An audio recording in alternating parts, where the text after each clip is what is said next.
Við byrjum á að kynna letur og stafi fyrir börnum með því að lesa fyrir þau og lesa þá fyrir þau þannig að þau sjáu bókina og við sem að horfa saman á textan og myndirnar og þannig hægt að byrja að tala til dæmis hvaða staf í fjölskyldunni, til dæmis ég á t sem segir t og hægt að ræða svona eins það hver á hvaða staf í fjölskyldunni.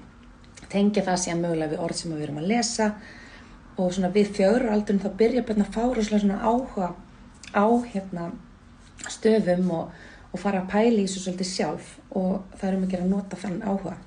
Síðan ég náttúrulega með bókinni Lubba, það sem farið svona yfir hljóðin í þeirri röð sem þau lærast og gerði svona tákn við og það eru líka skemmtilegar vísur og þær eru allar á Spotify, mælum með að hlusta á þær.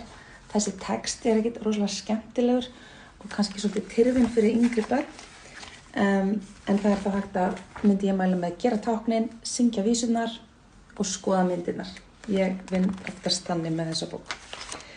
Það líka til lærum og leikum með hljóðin. Það líka svona efni til þess að æfa hljóðgerðarsvitund og málhljóðin og það að tengja það líka við stafina.